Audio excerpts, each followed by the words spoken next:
Aqui, nesta casa eu me encontrei.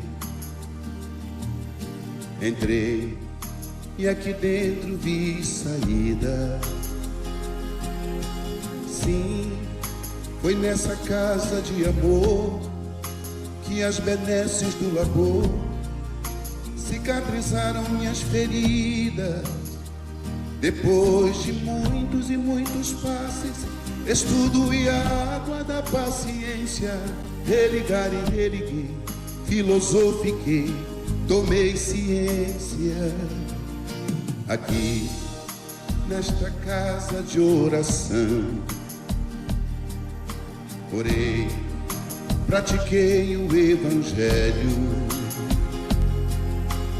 Sim, foi nesse pouso espiritual que eu conheci a vida real. Rompi de vez com um homem velho. Depois de muitas e muitas preces, palestras e água da fé, religar e religuei. A casa, quando é santa, é posto de emergência, hospital de alma, dissipando dores, transcendentes traumas, frente de serviços que a todos levanta, pronto atendimento de Deus, oh Santa Casa Santa. Eu fiz amigos do peito, pessoas com quem posso contar.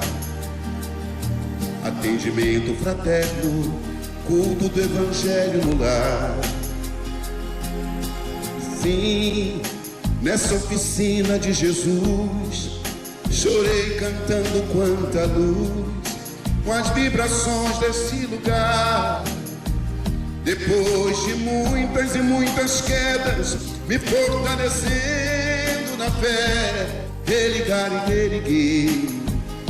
A casa, quando é santa, é posto de emergência, hospital de alma, dissipando dores, transcendentes traumas, frente de serviços que a todos levanta, pronto atendimento de Deus, oh Santa Casa Santa.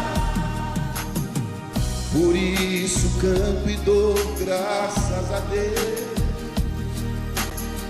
secando lágrimas nos olhos meus. Depois de muitas e muitas preces, palestras e água da fé, religar e religuei. Toda casa, quando é santa, é posto de emergência, hospital de alma, dissipando dores, transcendentes traumas, frente de serviços que a todos levanta, pronto atendimento de Deus, oh Santa Casa Santa. Posto de emergência, hospital de almas, dissipando dores, transcendentes traumas, frente de serviço que a todos levanta, pronto atendimento de Deus, Santa Casa Santa. Frente de serviços que a todos levanta, pronto atendimento de Deus, Santa Casa Santa.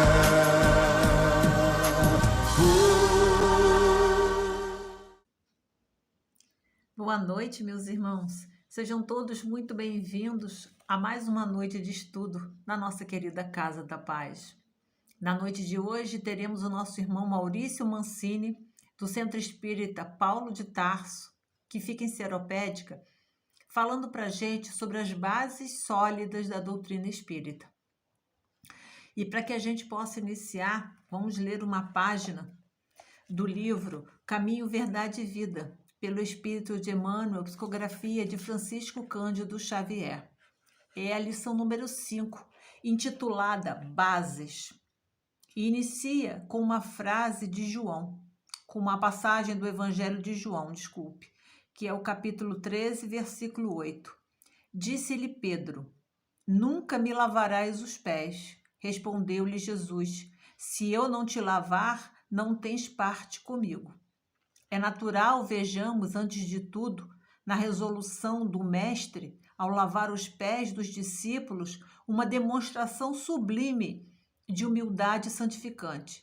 Primeiramente, é justo examinarmos a interpretação intelectual, adiantando, porém, a análise mais profunda de seus atos. É que pela mensagem permanente do Evangelho, o Cristo continua lavando os pés de todos os seguidores sinceros de sua doutrina de amor e perdão. O homem costuma viver desinteressado de todas as suas obrigações superiores, muitas vezes aplaudindo o crime e a inconsciência.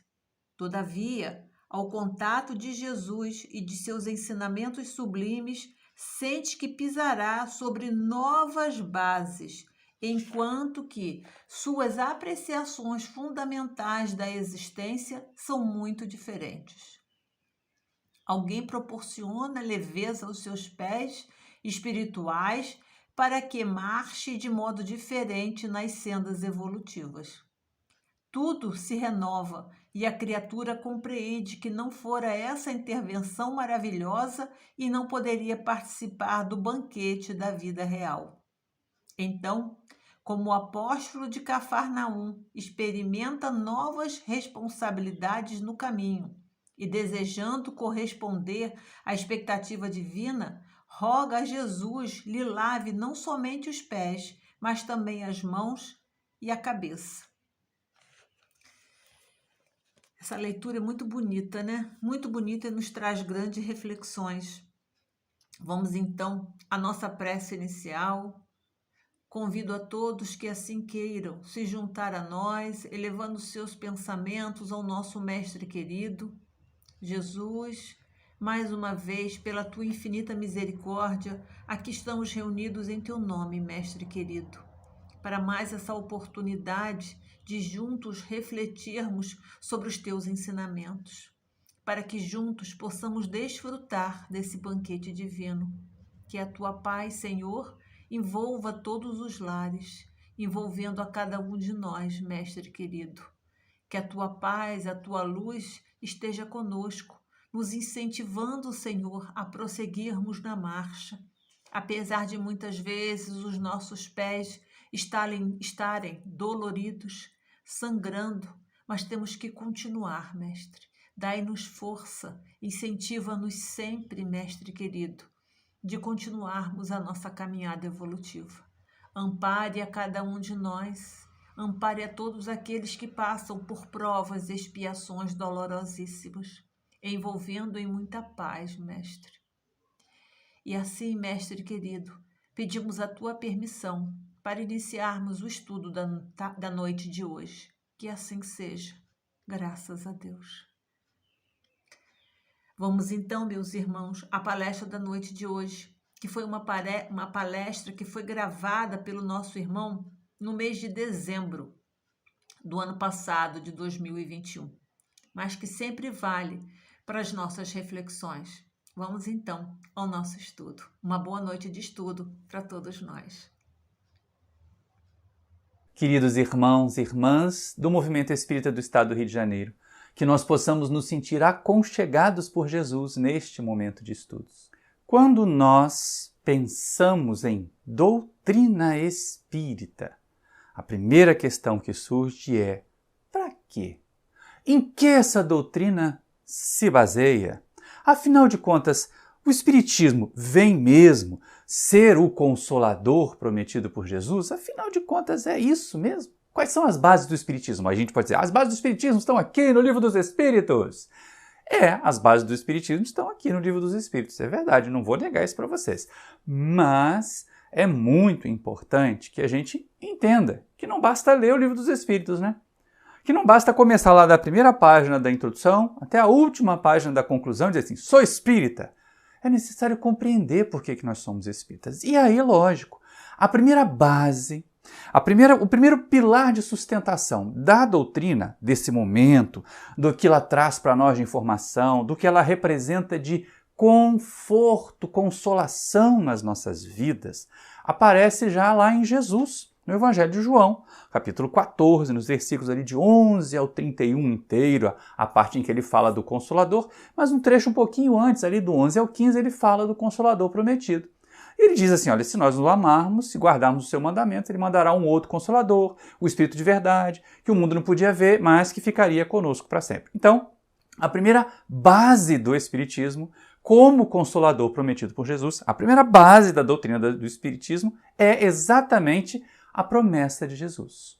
É exatamente essa convicção de que haveria um momento em que a humanidade estaria precisando relembrar as informações que Jesus trouxe, aprender um pouco mais a respeito das leis da natureza, das leis de Deus e crescer e dar um salto. Da mesma maneira como Moisés veio apresentar para nós a justiça divina, como Jesus veio personificar para nós o amor divino, agora a doutrina espírita vem acrescentar mais palavras, como dizem os espíritos, a essa tríade aí e acrescentar a reencarnação, ou a imortalidade, melhor dizendo, mas não uma imortalidade vaga, uma imortalidade suposta. É uma base concreta, é uma base sólida. Só que, olha só, quando é que ela veio mesmo? Veio no século XIX. Após aquele longo período de perseguições em que a igreja encetava a Inquisição, as cruzadas, a negação da ciência, todas as criaturas que tinham assim, um tiquinho de raciocínio, um pouquinho de vontade de sair da caixinha, começaram a questionar esses valores religiosos, esse tacão religioso, como eu costumo usar também muitas vezes em palestras, e colocar a negação, o positivismo. O século XIX se apresenta como um século de florescência da ciência, de descobertas do campo científico, das engenharias, mas também um século de imenso vazio, de descrença. Descrença em relação a tudo que fosse espiritual. E aí, neste século de vazio, descrença, de crescimento do intelecto e arrefecimento dos valores da alma, ressurge então a quantidade grande de fenômenos mediúnicos. Começam a ocorrer fenômenos para chamar a atenção das pessoas. Não que fossem fenômenos que já não tivessem existido antes, que não estivessem em relatos de outros povos, mas eram todos vistos como misticismo. Só que agora, nesse século XIX, esses fenômenos vinham chapar ali na cara das pessoas que estavam fazendo pesquisa em ciência. Se apresentar para as pessoas ditas livres pensadoras, que não se prendiam às crendices religiosas, e eles ficavam lá encafifados, ficavam preocupados de ver como é que as coisas aconteciam. E é lógico que elas aconteciam segundo uma ordem natural. Então, vamos pensar o seguinte, gente, enquanto doutrina espírita é uma novidade do século XIX, já está aí com seus 160 anos, mas é relativamente nova se nós compararmos com outras doutrinas filosóficas e religiosas que existem por aí. Mas a base, uma das bases, pelo menos, os fenômenos produzidos pelos espíritos, aqueles fenômenos insólitos, objetos sendo lançados, espíritos sendo materializados, vozes sendo ouvidas, ruídos sendo provocados, mesas chacoalhando, girando. Isso ressurgiu. Isso não é novo. Espiritismo, enquanto doutrina, é novidade. Mediunidade, é ancestral, é antiga. Aparece em todos os contatos desde que nós passamos a ter espíritos encarnados na Terra, quer dizer, seres na fase humana da evolução.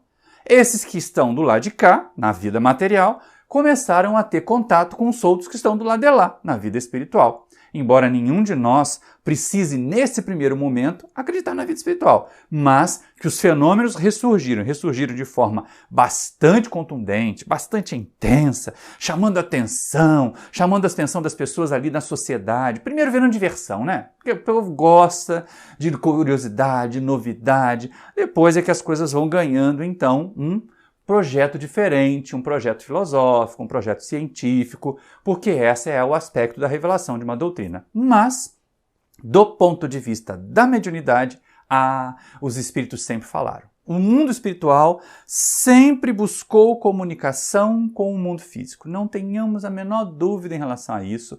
O mundo espiritual sempre esteve aí, sempre esteve conosco, sempre bateu papo com a gente, sempre deu inspirações, muitas invenções, muitas descobertas. Nada mais são do que resultado desse intercâmbio de ideias entre os que têm um corpo de carne e os que não têm, mas que todos têm inteligência humana, inteligência como a nossa. Aí é lógico, como a gente viu aqui no Livro dos Espíritos, o professor Rivaio foi apenas um dos bons ouvintes. Se o mundo espiritual sempre falou, tinha muita gente que tampava os ouvidos, que não queria saber. Mas o professor Rivaio, apesar de ser uma criatura muito positiva, muito focada no raciocínio, ele se permitiu desvir dos preconceitos e estudar aqueles fenômenos. Então ele foi um bom ouvinte, ele teve essa capacidade, um ouvinte treinado, um ouvinte atento. É lógico, um espírito missionário, né? Ninguém realiza o trabalho que Kardec realizou se não tivesse se preparado, se planejado para fazer isso. E aí é lógico que esse professor, que também como muitas pessoas que só queriam se divertir na sociedade, viu umas mesas girarem, viu umas pessoas virando o rosto, escrevendo de olhos fechados ou falando como se fossem outras pessoas, ele conseguiu perceber nisso mais do que apenas fatos curiosos, mais do que apenas fatos divertidos. Não. O professor Rivaio entendeu que por trás disso aí havia uma doutrina inteira e mais. Esses fenômenos revelavam uma espiritualidade, mas não aquela espiritualidade vaga, aquela ideia de que nós vamos para o céu quando a gente morrer se a gente for bonzinho, ou então a gente vai para o inferno quando a gente morrer se a gente for malzinho, mas ninguém sabe o que é céu, ninguém sabe o que é inferno, ninguém sabe onde fica o céu, ninguém sabe onde é que fica o inferno, embora as pessoas digam que o inferno fica embaixo, o céu fica em cima, aí você imagina que a Terra está no espaço, então embaixo e em cima é muito relativo, né? Mas as criaturas tinham essa ideia vaga, só que com os fenômenos mediúnicos, os chamados mortos voltam a falar, porque eles sempre falaram, né? Mas eles voltam a falar. E aí que interessante, porque ali, quando o professor Rivaio começa a identificar que aqueles indivíduos, que aqueles fenômenos, que aquelas mesas, que aquelas pranchetas que foram usadas, que aquela mão do médium que escrevia rapidamente sem ele mesmo saber escrever, elas traziam informações de pessoas, de seres que já tinham vivido na Terra. Quer dizer, a ideia de que os mortos voltavam a falar, ela foi o principal chamariz para transformar a brincadeira das mesas, a brincadeira das pranchetas, a brincadeira do copo, como a gente viu acontecer no Brasil durante muito tempo, em uma doutrina mais séria. E foi exatamente para isso. A segunda base, nós já dissemos, a primeira é a promessa do Cristo. A segunda base sobre a qual nós vamos sustentar aqui a nossa doutrina é essa revelação mediúnica. É a prova de que a imortalidade, de que a espiritualidade não significam coisas vagas, conceitos filosóficos apenas, mas que era possível tanger, tocar essa imortalidade, intercambiar ideias com esses chamados mortos, com essa espiritualidade que os nossos olhos materiais não viam. É verdade, os nossos olhos materiais não viam, mas que os nossos sentimentos e os nossos pensamentos conseguiam tocar. E essa é uma questão que a gente começa a perceber. Então ele se empenhou. Ele estudou longamente, vários anos pesquisando, comparando mensagens, não se deixando iludir. Essa é a principal questão. Apesar da revelação mediúnica, o professor Rivaio não se deixou levar pela empolgação. Ah, tudo vem do mundo espiritual, então deve ser tudo verdade. Tudo vem do mundo espiritual, deve ser tudo bom. São os espíritos que estão falando, são os mortos que estão dizendo. Ele não se empolgou desse jeito, ao contrário, ele questionava, até formar um corpo de doutrina. E é aí que surge, então, a doutrina espírita. Primeiro com esses dois pilares, a promessa de Jesus de ser um consolador, e ela trouxe consolação.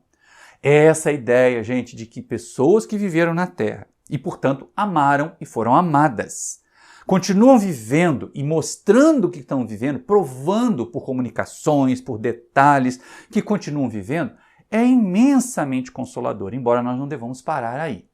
Nós não devemos parar apenas na observação desses fenômenos, porque eles são apenas o primeiro passo de uma longa jornada de convencimento, de transformação de nós mesmos em criaturas melhores, para nós adentrarmos essa espiritualidade em condições melhores do que lá viemos.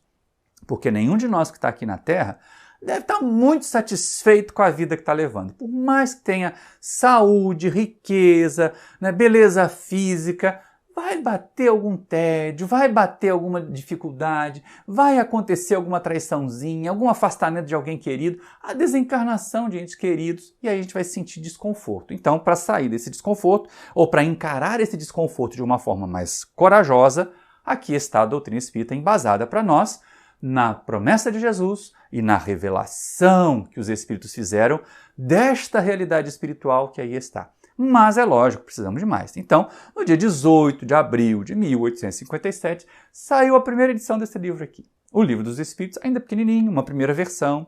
A segunda edição já trouxe mais perguntas, já trouxe desdobramentos. É importante a gente estar atento a isso.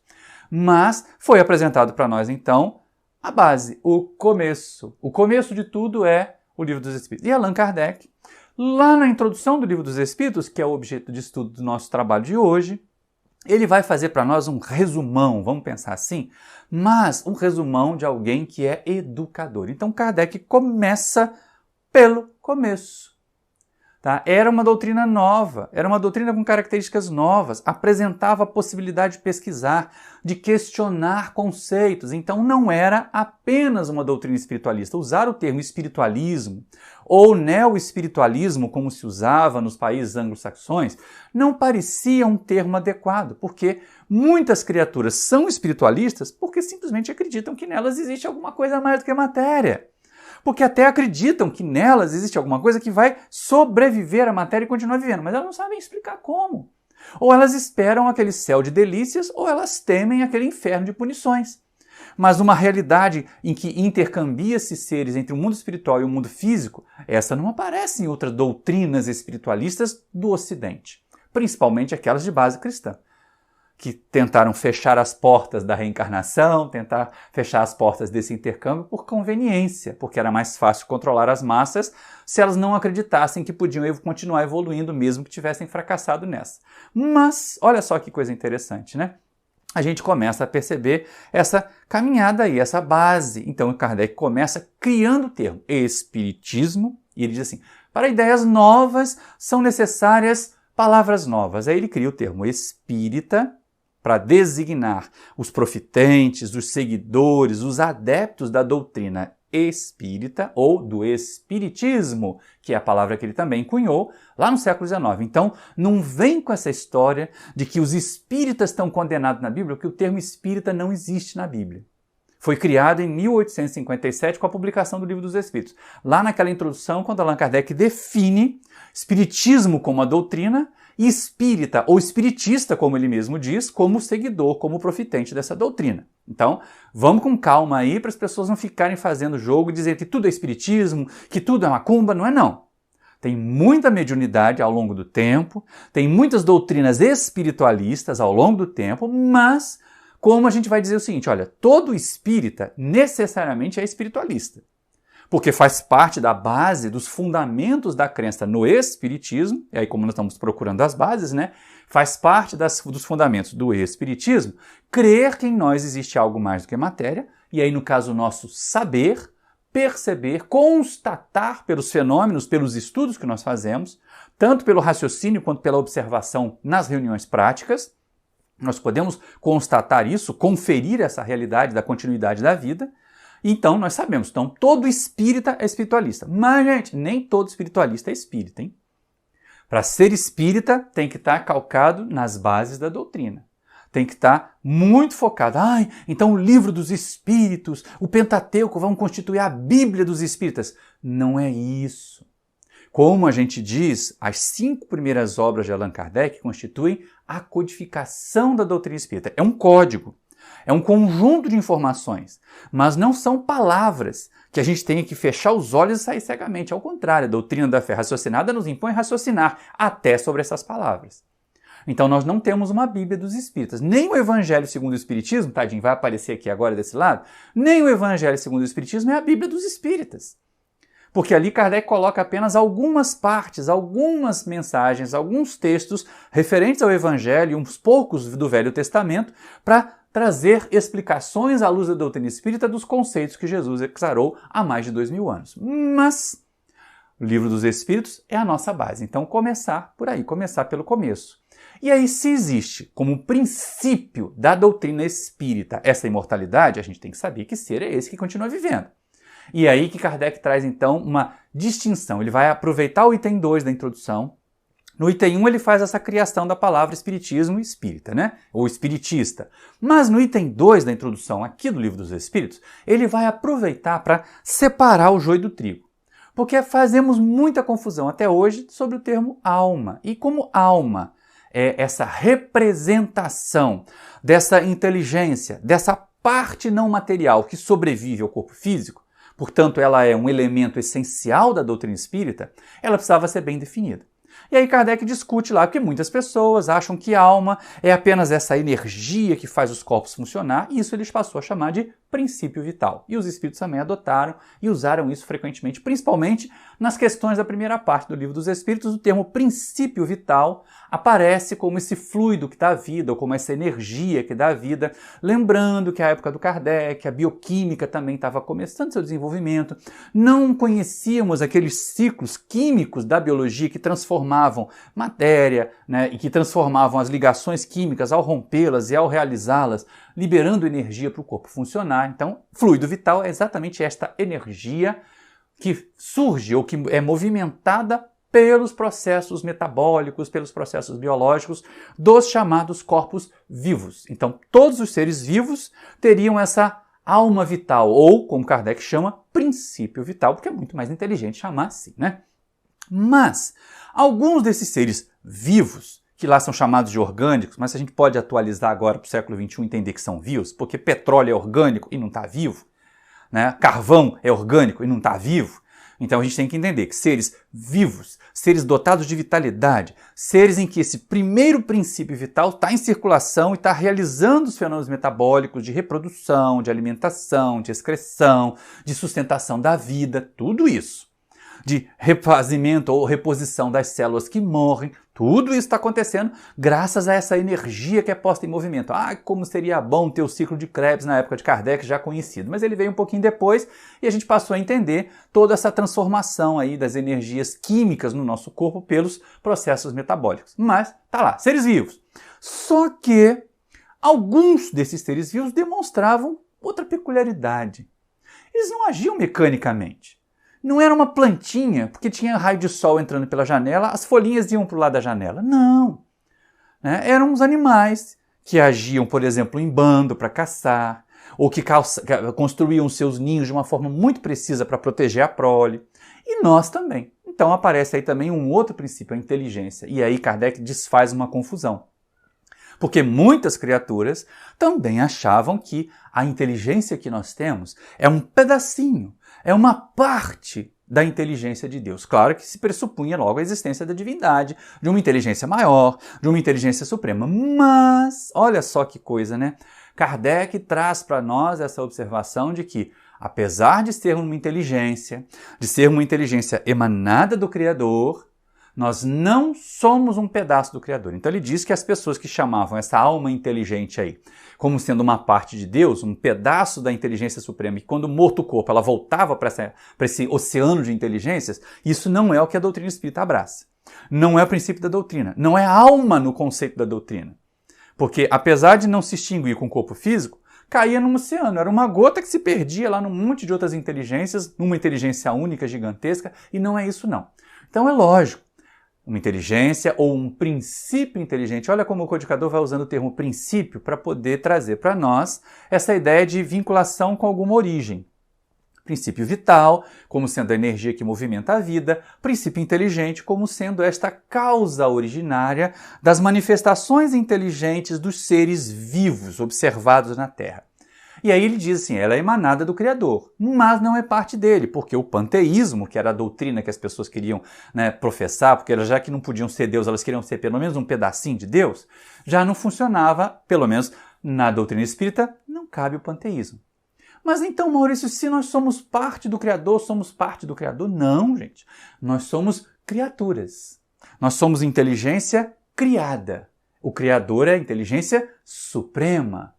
A divindade é a causa primeira de todas as coisas. Então, terceira base da nossa codificação da nossa doutrina é a existência dessa alma, dessa individualidade inteligente, que permanece viva e permanece senciente, se reconhecendo como uma individualidade, mesmo sem o corpo físico. Essa é a parte. A alma, portanto, vai representar, no caso das individualidades espirituais, um espírito ligado ao corpo físico. Ou o espírito vai representar uma alma que não tem corpo físico, que está liberada dele. É a base que nós temos. E aí é lógico, como nós falamos da questão do Criador, como nós falamos dessa base humanizada, dessa inteligência que foi se desenvolvendo, que começou incipiente, que a gente não consegue perceber nas plantas, tá, gente? Mas quem pode garantir que não existe ali algum tipo de inteligência já começando a se desenvolver?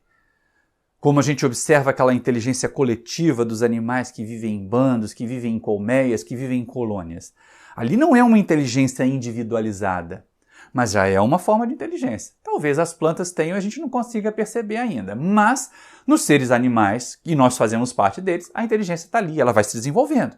Nós vemos seres com uma inteligência muito precária, vamos vendo inteligências amadurecidas, e aí chegamos à fase humana da evolução, chegamos à caracterização nossa, né? Seres sencientes, que alteram o ambiente, que não estacionam fazendo da mesma forma, porque os animais, os pássaros, eles constroem os seus ninhos, as suas tocas do mesmo jeito sempre. E nós estamos aí mudando, transformando o nosso ambiente, vendo novas tecnologias. Se nós estamos nos comunicando aqui hoje pela internet, é por novas tecnologias. A mesma tarefa que nós estamos fazendo aqui, nós vamos fazer depois na reunião virtual do Centro Espírita Paulo de Tarso. Então é muito importante que a gente observe, né, essa questão do progresso da inteligência. E esse princípio inteligente, e aí vamos fazer uma diferenciação, né? O feto, o bebê, apesar dele ser gerado dentro da barriga da mãe, apesar dele ter genes da mãe, ter genes do pai, ele é a mãe e é o pai? Não, ele é um ser independente. A mesma coisa, nós, princípios inteligentes, fomos criados por Deus. Temos os genes divinos da perfeição, para o aperfeiçoamento, pelo menos, ou o impulso para o aperfeiçoamento. Mas nós não somos uma parte de Deus. Nós somos seres independentes criados por Ele. Assim como os corpos dos nossos bebês são independentes do meu e da minha parceira, do homem e da mulher que criaram aqueles corpos, que produziram aqueles corpos juntando seus gametas.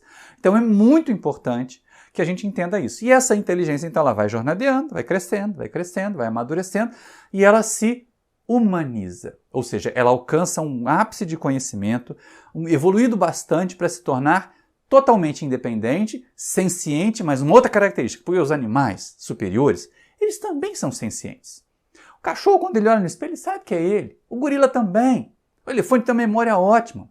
Mas eles não têm responsabilidade. Eles não são responsáveis por escolher o caminho de evolução que eles têm. Eles estão cuidando da sobrevivência. Nossa inteligência alcançou um nível de evolução tamanho, que aí a divindade disse assim, bom, agora você pode se conduzir por si mesmo, pelo menos parcialmente, pelo menos um tiquinho, pelo menos um pouquinho, vai tomando decisões aí, vai se responsabilizando pelo progresso aí, para que você seja uma individualidade. E essa é uma questão muito importante, que a gente trata até em outras colocações, que Kardec pergunta aqui no Livro dos Espíritos também, por que Deus já não criou a gente tudo perfeito? Primeiro, dizem os Espíritos, para que nós tenhamos mérito, mas tem um outro dado, para que nós tenhamos a capacidade de nos individualizar. Eu, Maurício, só eu tenho as experiências que eu vivi ao longo desse longo percurso lá, do princípio inteligente criado, ligado à matéria, evoluindo, chegando até a fase humana da evolução, chegando a esse estado que eu estou aqui.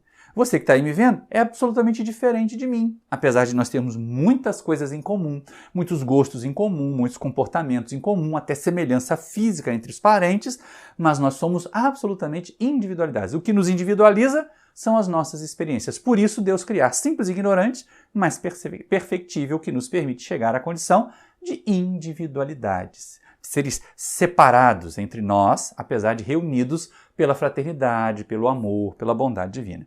Então é muito interessante perceber que o conceito de alma, para Allan Kardec, é isso. Essa individualidade inteligente, senciente, responsável, ao livre-arbítrio, responsabilidade. Só existe livre-arbítrio enquanto existe responsabilidade. Enquanto não existe responsabilidade, o livre-arbítrio não está facultado a nós. Por isso, muitas vezes, nós temos que ser tutelados. Por isso que, muitas vezes, a nossa liberdade é tirada também por causa disso. E aí, lógico, vamos ser chamados, então, a realizar esse processo, a fase humana da evolução. como tudo isso que nós falamos, como essas três bases, né? A promessa de Jesus, a revelação do mundo espiritual pela mediunidade e a alma, o princípio que em nós existe e que fica transitando de um plano para o outro, são bases da doutrina, existe a base mais importante de todas, que é Deus, o Criador de todas as coisas, a causa primeira de todas as coisas, a inteligência suprema. Então essa é a base mais importante de todas. Já temos 4 bases. A base das bases é exatamente essa ideia que nós temos do Criador. Deus, a alma, né, essa promessa de Jesus e a possibilidade de comunicação nos ajudam a entender como essa doutrina chegou para nós. Mas, de novo, vem a pergunta, como é que ela chegou para nós? Será que Kardec, como Moisés, recebeu um livro pronto para ele publicar? Não, não foi assim. E aí, nos itens 3, 4 e 5, lá da introdução aqui do Livro dos Espíritos, Allan Kardec vai fazer para nós uma progressão histórica, cronológica dos fenômenos. Então a gente vai lá para Hydesville, nos Estados Unidos, em 1848, com a família Fox, com aqueles fenômenos mais retumbantes, com o espírito batedor, até se perceber que as pancadas podiam ser convertidas em letras do alfabeto. Então, em vez de sim ou não as perguntas produzidas pela mesa ou pelas pancadas produzidas em algum objeto, se podia fazer uma frase inteira, se podia escrever um texto mais longo, mas era fastidioso, era demorado. Você imagina, né? A mesa querendo bater azar, né? O A é uma batida só, mas o Z era a última letra do alfabeto, então tinha que bater tantas vezes quanto eram as letras do alfabeto. Complicado esse troço. E aí, o próprio fenômeno sugeriu, em vez de ficar contando pancadas de pé de mesa, pegar um lápis e ligar numa cesta. E aí escreveu, pelos fenômenos materiais. Mas Maurício, por que os fenômenos materiais? Aí a gente volta àquela questão do século XIX, de positivismo, de cientificismo, em que as criaturas negavam tudo. Tudo que não fosse possível pegar, medir, tocar, usar os nossos instrumentos de medição daquela época, que eram tão precários, que eram tão fajutinhos, tadinhos, mas usar aqueles instrumentos de medição daquela época para que a gente pudesse, né, mostrar que aquilo existia, era negado. Então, a realidade espiritual era negada. Até o pensamento era considerado uma coisa abstrata. E olha só que diferente, que complicado isso. Se a gente tentasse trazer, naquele momento, uma mensagem como essa de imortalidade, de intercambialidade entre seres encarnados e desencarnados, simplesmente por ideias, simplesmente por sugestões, uma pessoa falando num estado de transe, isso não seria aceito. Então foi exatamente nesse momento, nessa hora em que a espiritualidade então abre as comportas e vem uma enxurrada de fenômenos mediúnicos materiais, de fenômenos físicos, para acordar aqueles sentidos mais obtusos. Para o indivíduo não ter jeito de dizer assim, não, isso aí não pode acontecer. É uma mesa, Zé Ruela, subiu, caiu, quebrou. É o que Kardec dizia, Zé Ruela, ele não dizia não, tá? Isso aí é coisa minha. Mas assim, é uma mesa, né? Ela se moveu. Até o codificador dizia, apesar das pessoas negarem, como dizia Galileu, elas se movem. Então, né, os fatos materiais, os fenômenos físicos foram os primeiros, porque naquele momento eles precisavam vir para chamar a atenção, para poder despertar as consciências adormecidas ou mergulhadas demais no mundo material. E porque mergulhadas demais no mundo material, essas consciências não conseguiam, não realizavam as tarefas que precisavam realizar. Lógico que aí é que vem a questão, né? As pessoas não abriam suas mentes, então vinha o fenômeno físico para rachar a cabeça delas e fazer com que elas parassem para pensar, opa, peraí, por que a mesa que está aqui não está mais? Que barulho é esse que eu estou ouvindo no teto? Então, chamou-se a atenção dessas pessoas. E aí, lógico, esses ruídos, esse causador dos ruídos, que não era nada material, procurou-se primeiro a fonte material de todos esses fenômenos, para depois se pensar numa fonte não material, e aí finalmente as pessoas já estavam gastas, né? Aquela resistência inicial dos cientistas, dos muito positivos, já estava gasta, já estava consumida ali pelo estado em que a gente não conseguia mais, de jeito nenhum, a imaginar que fosse realmente uma causa material. Mas o codificador dizia, olha, podia ser, né? Girar, as mesas giram, os planetas também giram. Fazer barulhos, tá aí, a eletricidade faz barulhos. A diferença não é essa. O problema é que esse fenômeno, que já chamava atenção por ser insólito, por ser diferente, por não ter ponto de contato para a mesa se mover, para o ruído acontecer sem nenhum objeto batendo ou percutindo, era a gente perceber o seguinte, não só eram fenômenos físicos, materiais, mas eles demonstravam inteligência. Essa é uma questão que ninguém consegue negar. Demonstrava. A mesa, uma hora ia para um lado, mostrava afeto para uma pessoa, parecia um cachorrinho, né? A mesa se esfregando na perna de alguém. Vocês já imaginaram isso? Eu nunca assisti uma cena dessa, mas deve ter sido interessante o codificador relatar isso. E aí, olha só que interessante também. Demonstrava inteligência, demonstrava emoção. E com isso se percebeu que a fonte daqueles fenômenos era, sem dúvida nenhuma, um ser inteligente. E é nessa hora que a gente começa a perceber, então, o codificador dizendo, olha, primeiro eram as pancadas, por um sim ou por um não vinham as respostas. Então, a pessoa que fazia as perguntas tinha que ser muito específica para poder a resposta ser só sim ou só não, mas nem sempre era possível. Depois a mesa começou a dar pancada, o pessoal começou a contar o número de pancadas, escrever as letras do alfabeto, foi começando a ter textos maiores. E aí veio essa sugestão, vai lá no quarto, pega uma cestinha, bota um lápis na ponta dela e aí o lápis começa a se mover, escrever, e é diferente. Imagina você segurar uma cestinha assim, ou imagina uma cestinha com alça também e um lápis preso no fundo dela, você botar o dedo ali em cima, pela alça, e ela começar a rebolar, a se mexer em cima do papel, quando você tira, está escrito um texto. Isso era surpreendente. Então fomos lá, das pancadas para as pranchetas, das pranchetas para a mão dos médiuns, para a psicografia, como nós a temos hoje como uma grande fonte de informação do mundo espiritual ainda, e a época do Kardec era a única que deixava vestígios, era a única que podia ser registrada, afinal de contas, se um médium falasse sobre a ação dos espíritos, o que ele falou se perderia, você só teria o testemunho das pessoas. Hoje nós temos instrumentos de gravação, mas na época de Kardec não tinha instrumento de gravação, então era escrita. A forma mais importante de transmitir comunicação daquela época, seja mediúnica ou não, mas era escrita. E aí olha que legal, olha que interessante que acontece, né? O codificador começa a perceber que não precisava ser só pela escrita, havia outras formas de mediunidade. Havia mediunidade falante, havia mediunidade clarividente, havia mediunidade audiente, as pessoas podiam ouvir os espíritos, podiam ver os espíritos se movendo, agindo, fazendo sinais, transmitindo comunicações por sinais. Olha, os nossos companheiros surdos não se comunicam pela linguagem de sinais, não tem nenhum som ali, não tem nenhum texto ali, mas são sinais. Então isso acontecia. E aí também se podia chegar até o que ele chamou de escrita direta, em que sem contato do médium, sem lápis, sem nada, os textos apareciam escritos numa folha de papel ou apareciam escritos numa lousa. Era muito interessante a gente ver isso, porque as outras formas de mediunidade foram compondo esse conjunto que nós hoje temos, que servem para muita coisa, e que o codificador, logo depois do Livro dos Espíritos, vai publicar o Livro dos Médiuns, que vocês vão ver a capa do lado de cá, em que ele vai tratar desses vários tipos de mediunidade. Mas aí a gente deixa para um estudo sobre o Livro dos Médiuns, tem outra playlist no canal que trata sobre isso também. É melhor a gente deixar cada coisa no seu tempo, senão esses 6 itens da introdução do Livro dos Espíritos vão virar um seminário de 10 horas em vez de virar uma palestra de 45 minutos. Né? Nós não queremos isso, nós não desejamos isso, pelo menos nesse momento, para que você também não fique enfadado, para que você não fique cansado. Está acompanhando aí? Está conseguindo perceber que tem um desenvolvimento histórico e a introdução do Livro dos Espíritos, assim como a do Evangelho segundo o Espiritismo, como a do Livro dos Médiuns, precisam ser estudadas quando nós estudamos a codificação? Não é pular direto lá para a questão número 1. É estudar mesmo. É tentar conhecer qual foi o pensamento do codificador quando ele escreveu aquele material. É muito importante a gente mergulhar na introdução, principalmente que depois, quando a gente chegar lá no item 6, que ele faz um baita resumo dos fundamentos doutrinários. Não só das bases, mas dos fundamentos, daquilo em que o Espiritismo se calca para poder apresentar-se como doutrina, como um princípio doutrinário. E aí a gente começa a perceber o seguinte, mas quais são esses fundamentos doutrinários? Quais são as bases, esses fundamentos, esses princípios doutrinários? O primeiro de todos que aparece para nós é a existência de Deus, a realidade de um Criador, de todas as coisas. Mas como que se determina isso? Ora, essa.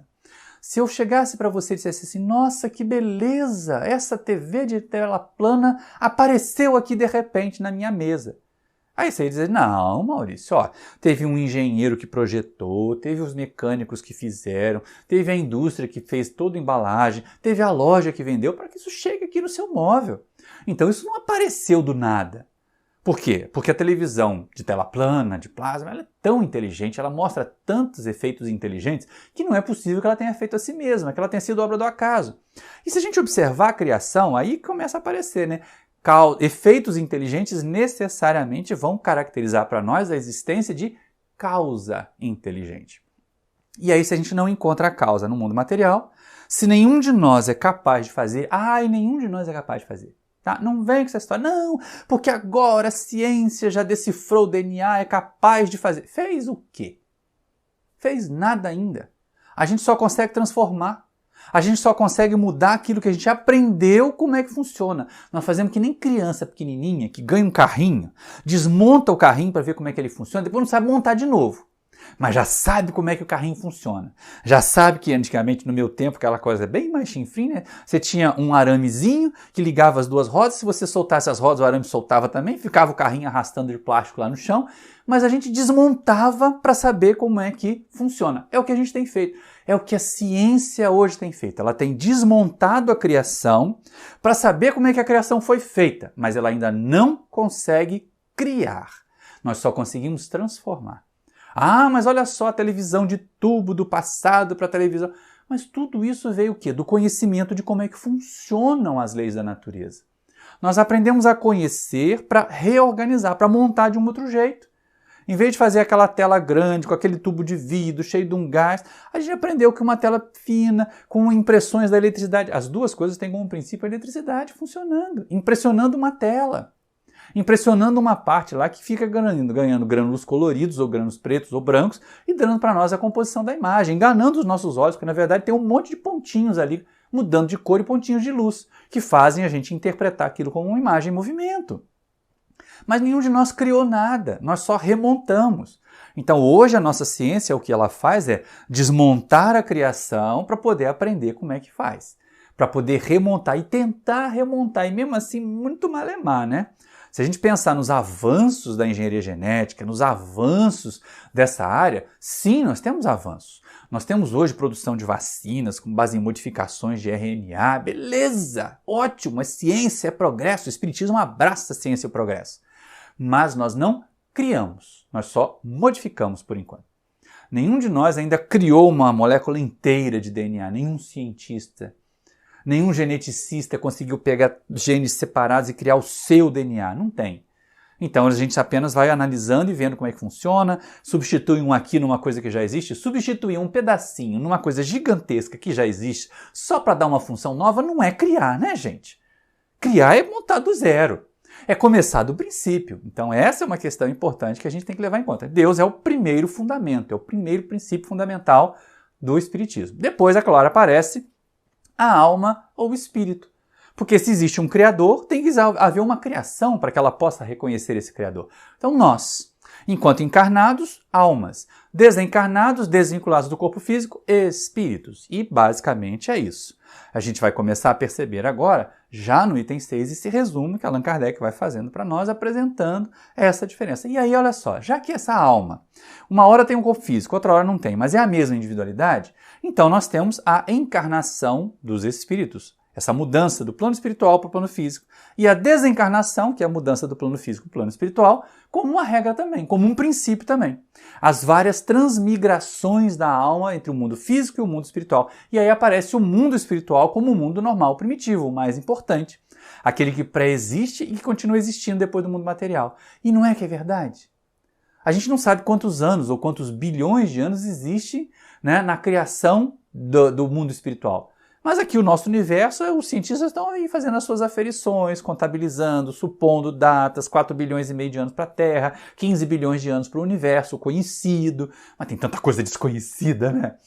É tão engraçado as pessoas dizerem que não acreditam em Deus porque não vê, porque... Mas tá cheio de cientista procurando matéria escura aí que ninguém vê também. Energia escura, que ninguém vê também. São só teorizações. Baseadas na teoria, baseadas em avanços, sim, é baseado. Mas, ora...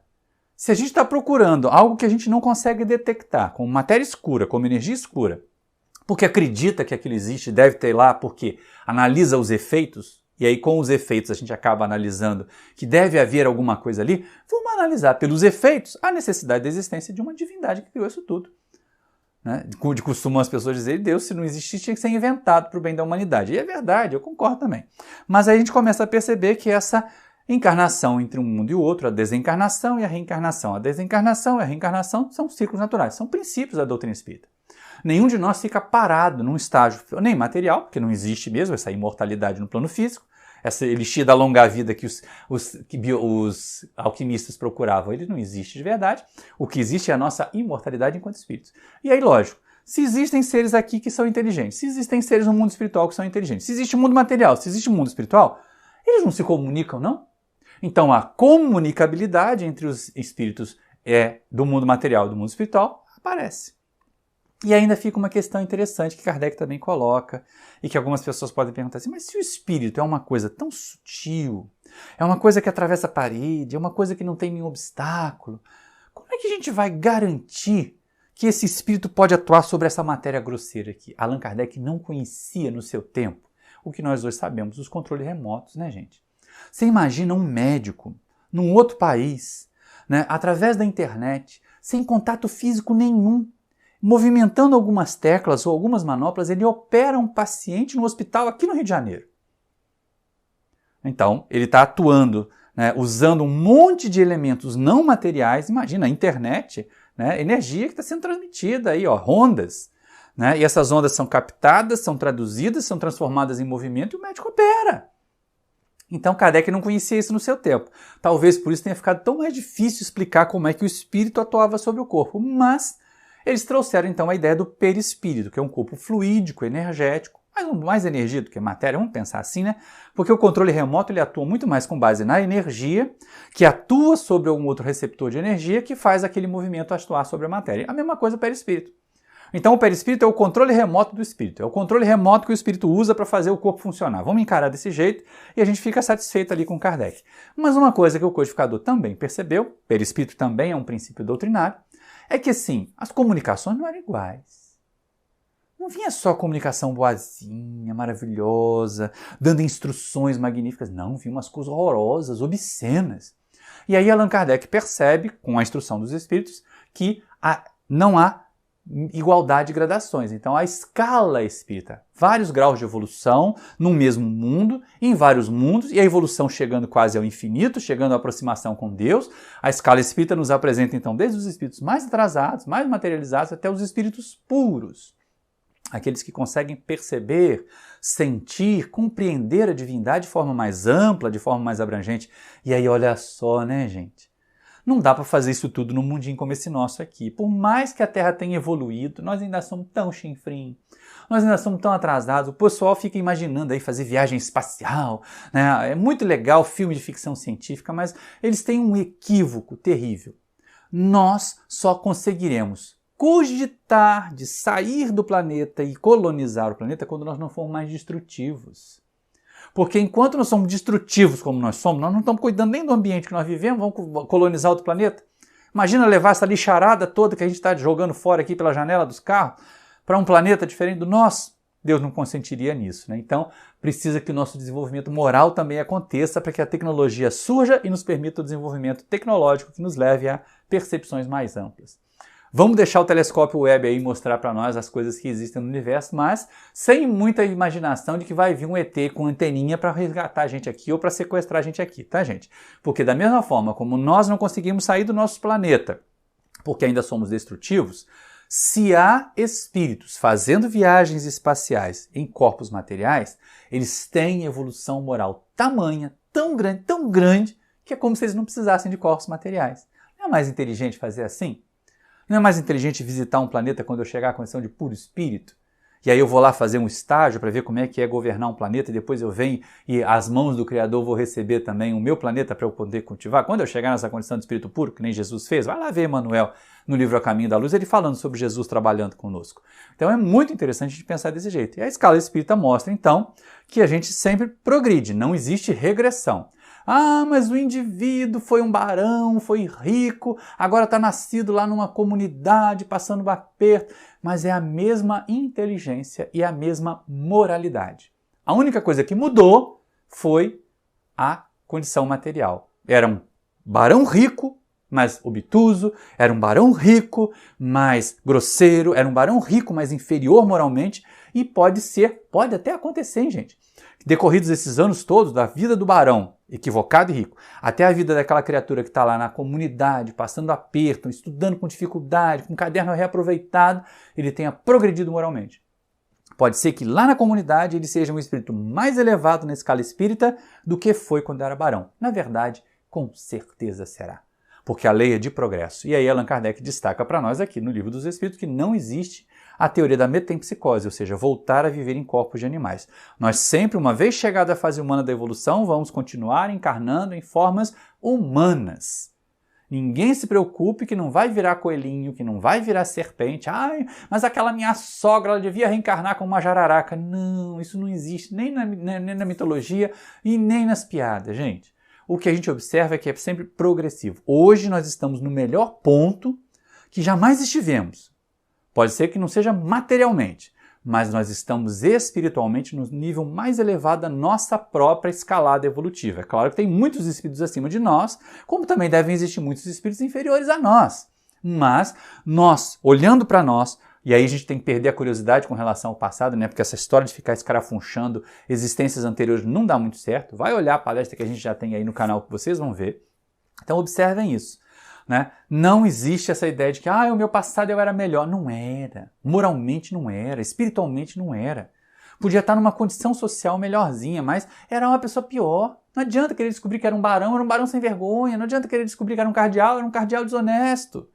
É melhor a gente ser pobre agora, é melhor a gente ser trabalhador agora, é melhor a gente ser professor agora, para a gente poder realmente crescer espiritualmente, avançar no nosso progresso.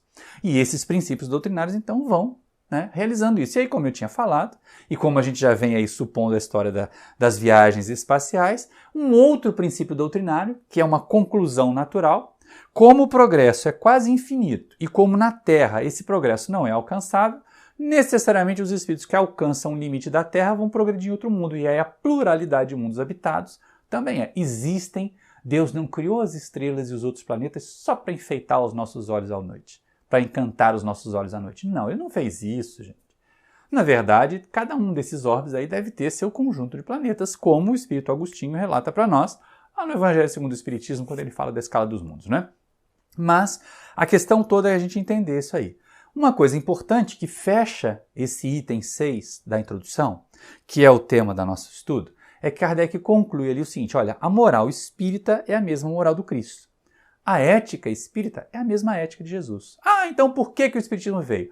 Cumprir a promessa de Jesus. As pessoas esqueceram, as pessoas não aprenderam a praticar, as pessoas deturparam.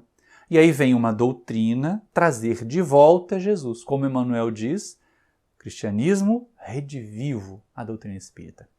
Tudo isso nós sabemos. Todo esse conhecimento estão apenas ali nos itens 1 ao 6 da introdução do Livro dos Espíritos. Mas tem tanto mais, né? Tem uma codificação inteira para estudar, tem um conjunto de obras subsidiárias enorme para ser estudado. O que nós estamos fazendo? E mais do que isso, se a gente sabe, se a gente conhece, será que basta? Gente, costumo brincar também em palestra, né? Traça, come livro, do começo ao fim da vida, é burra que dói. Então, não basta saber, não basta a gente acumular conhecimento. Se nós temos as bases da doutrina espírita, se nós temos uma doutrina renovada e renovadora para os nossos valores, será que nós temos vivenciado? Não basta conhecer, é preciso vivenciar.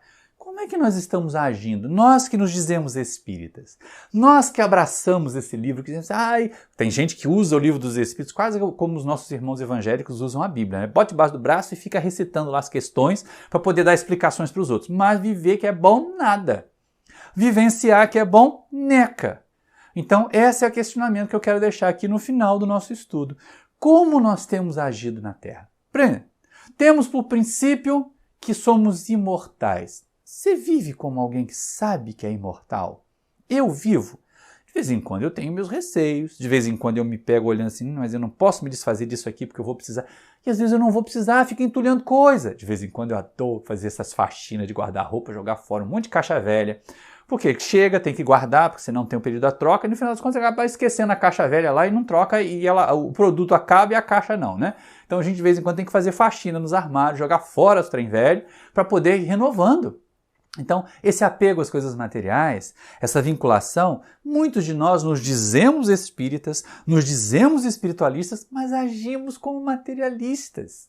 Brigamos por coisas mesquinhas, brigamos por posição social, brigamos por cargo na empresa. Isso é tudo de quem não acredita na imortalidade. de quem não se sente imortal. Porque alguém que se sabe imortal vai brigar para ser chefe por 2 anos? Não vai, né? Deixa o outro ser. Se ele quer, deixa ser. Vai brigar para ser diretor da empresa por 10 anos? Não vai, a empresa uma hora vai falir, aquele produto. Imagina, gente, aquelas empresas milionárias da década de 70, 80 que produziam filmes fotográficos. Onde é que elas estão? Cadê? Se elas não se transformaram, se elas não começaram a produzir outros produtos, aquele produto já era. Quem é que tira foto hoje com filme fotográfico? Ninguém mais. Nem existem mais essas câmeras, só em museu. Então a gente precisa parar de brigar ou de ser apegado à matéria. E esse é o questionamento. Outra questão importante, já que a ética de Jesus é a ética espírita, e a ética espírita é a ética do Cristo, Jesus nos propõe amar, renunciar, o que é dar combate ao egoísmo. E os espíritos apresentam lá no Livro dos Espíritos o egoísmo e o orgulho como chagas radicais da sociedade. Como nós temos agido? Será que a gente chega na fila e fica querendo passar à frente dos outros porque a gente acha que é mais importante? Orgulho. Será que a gente olha lá aquelas frutas na feira e diz assim, eu vou pegar essa aqui. Ah, mas eu não estou precisando, mas eu vou levar mais essa aqui porque pode ser que falte. Egoísmo. Então a gente começa a se questionar, será que eu tenho sido mais fraterno neste momento que nós estamos aqui? Ainda em plena pandemia, uma nova variante chegando, nos ameaçando, um ano que se inicia cheio de novas preocupações, novos cuidados que nós temos que ter com relação à parte material, à fome em nossos companheiros menos abastados. Será que nós estamos dividindo ou estamos só acumulando? Não, eu preciso ter, senão vai faltar para mim, vai faltar para todo mundo. E se a gente começar a ter só a gente e os outros ficarem na miséria e na privação, daqui a pouco vai haver convulsão social. Então está na hora da gente compartilhar mais, está na hora de ser mais fraternidade. Onde é que está a nossa caridade? O Alírio de Cerqueira Filho, agora vai aparecer o livro dele aqui, Fora da Caridade Não Há Salvação. Ele tem uma obra que eu acho fantástica, essa. Porque ele diz assim, muitos de nós fazemos o bem para fugir do umbral. E não pelo prazer de fazer o bem. Então, como é que está a nossa caridade? Ainda é a caridade egoísta? Eu estou fazendo a caridade porque eu quero ter um duplex com piscina vizinho de André Luiz lá em nosso lar? Faz isso não. Vamos nos despojar aí do orgulho, da vaidade. E ante a mediunidade, né? Espírita adora essa história de ser médium. Tem gente que tem mediunite, não é nem mediunidade, né? Porque é aquela mediunidade exacerbada. Onde tá falando de espírito, onde tá dizendo que tá vendo espírito. Então, mediunidade requer cuidado. Mediunidade requer atenção da nossa parte, carinho, zelo, uso correto e não abuso. Sem chilique mediúnico por aí. Você tem estudado a sua mediunidade? A gente tem uma playlist aqui no canal só sobre mediunidade, chama Mediunidade em Foco. Se não tem estudado, dá uma passadinha lá, assista aos vídeos. Alguns são mais longos do que os outros, mas não tem problema não, você assiste no seu tempo. Vai analisando, se é médium, se tem tarefa mediúnica, vem estudar mediunidade com a gente. Então é importante. E estude você mesmo, para não dar vexame, para não ser objeto de escárnio, de acusações de que o espiritismo é uma falsidade, como as pessoas fazem por aí, com esses médiuns fajutos. Então é muito importante. E aí a gente conclui perguntando, olha só, se a gente sabe isso tudo, se a gente tem esse conhecimento todo, o que eu tenho feito? Ah, porque a doutrina espírita, aí a gente junta lá a promessa de Jesus, da vinda do Consolador, com a codificação com o Livro dos Espíritos, e numa questão do Livro dos Espíritos em especial, que é a 625, em que Jesus é apresentado para nós como modelo e guia. Isso também fecha o item 6 lá da introdução do Livro dos Espíritos. Você tem seguido o seu guia? Esse guia? Você tem tentado reproduzir os atos desse modelo? Eu me pergunto isso todos os dias. Maurício, você tem tentado seguir Jesus? Porque ele é o guia. Você tem tentado reproduzir os atos dele? Maurício, só posso perguntar para mim. Cada um de nós aqui tem que se perguntar. Mas eu tenho me perguntado com mais frequência. Será que eu tenho feito o que eu posso? Será que eu tenho ido ao limite das minhas capacidades para estar mais próximo de Jesus? Porque essa é a questão importante. Para a gente considerar que temos boas bases na doutrina espírita, não basta ter conhecimento. É necessário ter vivência. Então eu lhe pergunto, se avalie como eu tenho me avaliado, como cada um de nós precisa se avaliar. Temos transformado o conhecimento da doutrina espírita em realizações em torno de nós, para que nós nos tornemos pessoas melhores? Temos vivido mais em paz? ou continuamos aflitos e sobrecarregados, buscando o Espiritismo apenas para encontrar alívio externo para as nossas dores e não para guardar o Consolador dentro de nós para que ele fique conosco para sempre. Deixo com vocês essas reflexões. Agradeço muito pela atenção de vocês e desejo a todos muita paz e muito amor na jornada. Muito obrigado pela sua atenção. Ao fim de mais uma noite de estudo, de reflexão, só temos a agradecer ao nosso Mestre querido. Nossas palavras são até poucas diante de tanta gratidão que sentimos por esses ensinos, por essas possibilidades de conhecimento. Convido a todos que possamos elevar os nossos pensamentos e quem assim o desejar, fechar os seus olhos, para que a gente possa elevar os nossos pensamentos em direção ao nosso Mestre querido. Jesus, Mestre querido, muito obrigada por mais essa noite, por mais essa grande oportunidade, Mestre, de conhecimento, de reflexão. Que a Tua luz, Senhor, continue a nos iluminar. Pedimos, Senhor, que Tu possas envolver a nossa querida Casa da Paz, os nossos trabalhadores que lá estão, nossos irmãos do plano espiritual, trabalhando incessantemente em favor de tantos companheiros que lá chegam, com as necessidades de melhora, de refazimento. Que a Tua luz, Senhor, envolva todos nós, envolva, Mestre querido, esse planeta, que tem sido a oportunidade bendita do nosso crescimento. Agradecemos, Senhor, a mais esta encarnação, cheia de possibilidades de evolução. Continue conosco, Senhor, nos abençoando e nos iluminando hoje e sempre. Que assim seja, graças a Deus. Graças a Deus. Boa noite, meus irmãos. Fiquem com Deus. Até semana que vem, numa nova oportunidade. Boa noite a todos.